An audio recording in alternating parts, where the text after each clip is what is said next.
มีอดีตนักการเมืองคนหนึ่งนะคะเป็นสายลับขายชาติแต่ว่าไม่ยอมบอกใบ้พอให้คาดเดาได้ว่าเป็นใครแล้วก็เลยกลายเป็นว่าจุดกระแสเรียกร้องให้มีการกระชากหน้ากากคนคนนี้ออกมา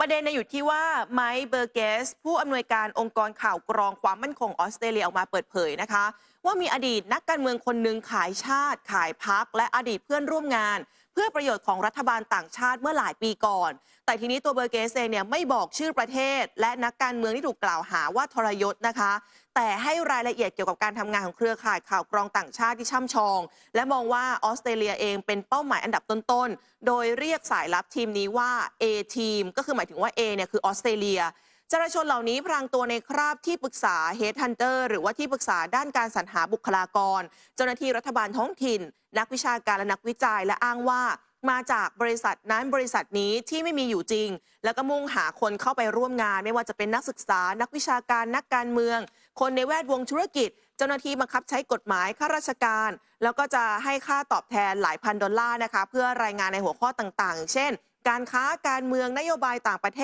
ศการทหารโดยที่ข้อมูลเกี่ยวกับข้อตกลงออคัสเนี่ยนะคะเป็นข้อตกลงความร่วมมือด้านเทคโนโลยีทางทหารที่ออสเตรเลียลงนามกับสหรัฐแล้วก็สหราชอาณาจักรก็ได้รับความสนใจมากเป็นพิเศษแต่ว่าอดีตนักการเมืองรายนี้คือคนที่ A ทีมเนี่ยถือว่าประสบความสำเร็จที่สุดในการได้ตัวมาร่วมงานครั้งหนึ่งเนี่ยเคยถึงขั้นเสนอให้กับทีมดึงตัวคนในครอบครัวของนายกรัฐมนตรีในขณะนั้นมาร่วมงานด้วยนะคะแต่ว่าแผนนี้ไม่ได้ถูกนำมาดำเนินการค่ะเบอร์เกสบอกว่าหน่วยข่าวออสเตรเลียจัดการสลายปฏิบัติการของ A ทีมไปแล้วรวมถึงช่วยให้คนที่ถูกดึงเข้าร่วมแบบไม่รู้ตัวถอนตัวออกมา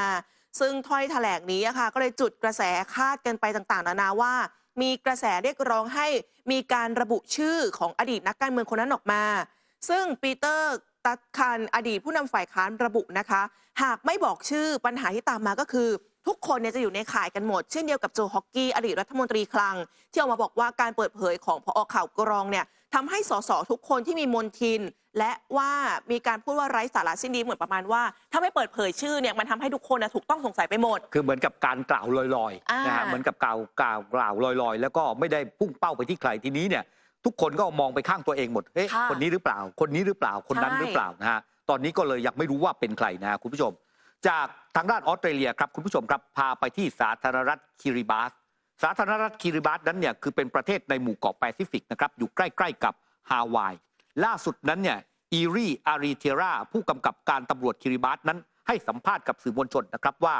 ตำรวจจีนในเครื่องแบบได้เข้ามาปฏิบัติการภารกิจร่วมกับตำรวจท้องถิ่นเพื่อดูแลความสงบเรียบร้อยในชุมชนและเข้าร่วมโครงการฐานข้อมูลอาชญากรรมนะครับสำหรับสาธารณรัฐคิริบาสนั้นมีประชากรราว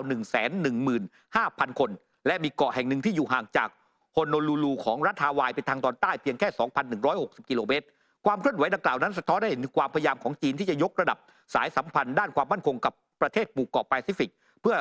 ขยายอิทธิพลแข่งขันกับสหรัฐอเมริกาโฆษกกระทรวงการต่างประเทศสหรัฐก็ได้ออกมาให้สัมภาษณ์ถึงประเด็นนี้บอกว่าเราไม่เชื่อว่ารัฐหมู่เกาะแปซิฟิกใดๆจะได้ประโยชน์จากการนำเข้าเจ้าหน้าที่ความมั่นคงจากจีนและการทำเช่นนั้นเสี่ยงที่จะมีความตึงเครียดทั้งในระดับภูมิภาคและนานาชาติมากยิ่งขึ้นเจ้าหน้าที่สหรัฐยังบอกด้วยว่าสหรัฐนั้นจะไม่อดทนกับความพยายามกดขี่ข้ามชาติของจีนซึ่งรวมถึงการที่จีนนั้นเข้าไปเปิดสถานีตำรวจจีนอยู่ตามประเทศต่างๆทั่วทั้งโลกสำหรับสาธารณรัฐคิริบาสนั้นถือเป็นพื้นที่ยุทธศาสตร์สำคัญเพราะนอกจากอยู่ใกล้กับรัฐฮาวายแล้วยังมีเขตเศรษฐกิจจำเพาะเนี่ยครับ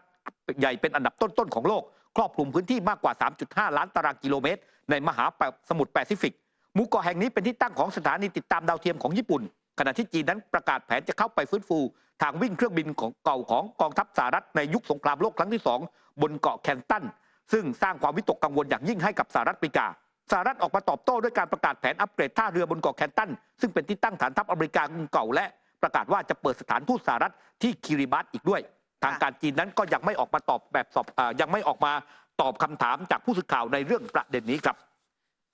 ส่วนประเด็นที่เรื่องของทะเลจีนใต้นะคะคุณผู้ชมก็มีเรื่องทะเลพิพาทนี้กันอยู่เพราะว่ามาโกสจูเนียร์ได้ออกมาพูดครั้งล่าสุดนี้นะคะที่ระบุว่า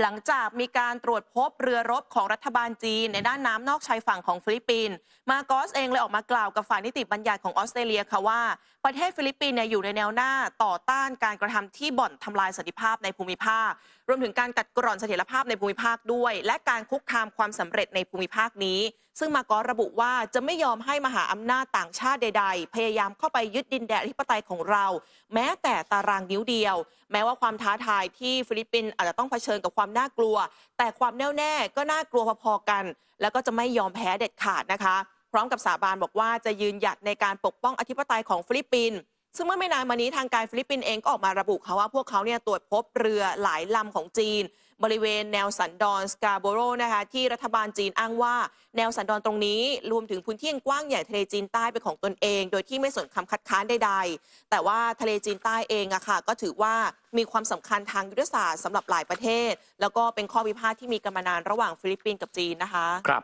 ไปที่ปาปัวนิวกินีกันบ้างนะครับคุณผู้ชมครับล่าสุดนั้นประเทศปาปัวนิวกินีโดยสภาแห่งชาติของปาปัวนิวกินีนั้นมีมติให้สัตยาบันต่อข้อตกลงความร่วมมือด้านกลาโหมกับอินโดนีเซียเพื่อแบ่งปันข้อมูลข่าวกรองที่เกี่ยวข้องการมอบการสนับสนุนด้านการกำลังส่งกำลังบำรุงทหารและความร่วมมือด้านความมั่นคงในอีกหลายมิติทั้งสองประเทศนั้นลงนามร่วมกันในข้อตกลงดังกล่าวเมื่อปี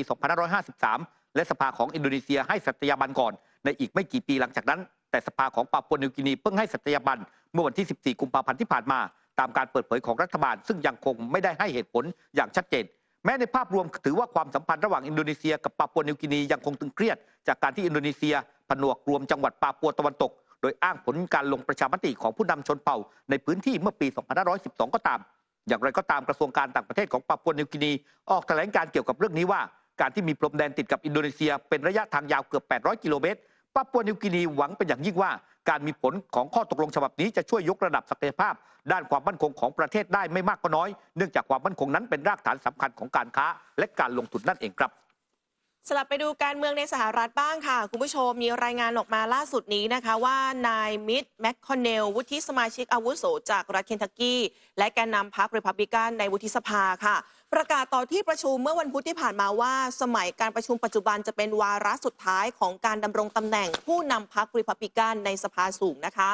ถึงแม้ว่าแมคคอนเนลเองมีปัญหาด้านสุขภาพมากขึ้นอย่างชัดเจนในช่วงไม่กี่ปีที่ผ่านมาค่ะแต่ว่าการเตรียมลงจากตำแหน่งทางการเมืองในครั้งนี้ถือว่าเป็นเรื่องเหนือความคาดหมายสำหรับหลายฝ่ายมากขณะที่สมาชิกสภาคองเกรสทั้งจากพรรครีพับลิกันและพรรคเดโมแครตก็พากันออกมาให้กำลังใจแมคคอนเนลในวัย 82 ปีนะคะเจ้าตัวเองได้มีการสนทนากับชักชูเมอร์แกนนำพรรคเดโมแครตในวุฒิสภาสหรัฐนอกรอบการประชุมที่กรุงวอชิงตันด้วยซึ่งแมคคอนเนลเองก็อยู่ในตำแหน่งแกนนำพรรครีพับลิกันในวุฒิสภาตั้งแต่ปี 58 แล้วก็เป็นหัวหอกในการคานอำนาจกับรัฐบาลเดโมแครตของบารักโอบามาช่วงปี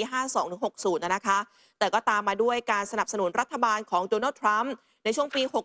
60-64 ก่อนที่จะกลับมาเผชิญกับรัฐบาลเดโมแครตอีกครั้งหนึ่งในช่วงยุคของโจไบเดนผู้นำคนปัจจุบันแต่ว่าแมคคอนเนลเองก็มีจุดยืนในการสนับสนุนนโยบายของรัฐบาลในการมอบการสนับสนุนให้กับยูเครนนะคะครับปิดท้ายข่าวต่างประเทศนะครับคุณผู้ชมครับไปดูกระทรวงนิเวศวิทยาและสิ่งแวดล้อมของจีนนะครับที่เขาพยายามที่จะเดินหน้าโครงการอนุรักษ์ทะเลโดยการสนับสนุนพัฒนาอ่าวที่งดงามมากกว่า 100 แห่งในประเทศจีนนะฮะคือจีนนั้นเริ่มพัฒนาอ่าวที่งดงามเมื่อปี 2021 โดยให้มณฑลและก็เมืองชายฝั่งต่างๆสนับสนุนงบประมาณในการพัฒนาจนถึงขณะนี้เนี่ยมีอ่าวมากกว่า 20 แห่งในเซี่ยเหมินเซินเจิ้นชิงเต่าและเมืองอื่นๆที่ได้รับการเลือกเนี่ยนะครับเป็นตัวอย่างของการพัฒนาอ่าวที่งดงามโดยพิจารณาจากความสำเร็จในการปรับปรุงสภาพแวดล้อมทางทะเลและก็นิเวศวิทยาจากการตรวจสอบล่าสุดนั้นพบคุณภาพน้ำในอ่าวเนี่ย102 แห่งทั่วประเทศจีนดีขึ้นอย่างมากเมื่อเทียบกับปี 2022 กระทรวงนิเวศวิทยาสิ่งแวดล้อมของจีนนั้นก็คาดว่าเนี่ยครับในปี 2027 ประมาณ 40% ของอ่าว 283 แห่งทั่วประเทศจีนจะเป็นอ่าวที่งดงามมีสภาพแวดล้อมที่สะอาดมีความหลากหลายทางชีวภาพแล้วก็ระบบนิเวศที่สมบูรณ์ทำให้เกิดการเกื้อกูลกันระหว่างมนุษย์แล้วก็ธรรมชาตินะฮะคือจีนเขาก็พยายามที่จะพัฒนาแหล่งท่องเที่ยวชายทะเลของเขาเนี่ยนะฮะให้เป็นแหล่งท่องเที่ยวที่ทำให้คนจีนเนี่ยอยากไปเที่ยวเพราะที่ผ่านมาเนี่ยคนจีนเนี่ยพอช่วงฤดูกาลท่องเที่ยวเนี่ยก็มักจะมาเอเชียตะวันออกเฉียงใต้ใช่ค่ะมาเที่ยวทะเลทางนี้แต่บ้านเขาเนี่ยมีทะเลเยอะนะมาร่วมสนับสนุนท็อปนิวส์นำเสนอความจริงได้แล้ววันนี้เพียงกดปุ่ม Super Thanks แล้วเลือกจำนวนเงินตามที่ต้องการได้เลยครับขอบคุณครับ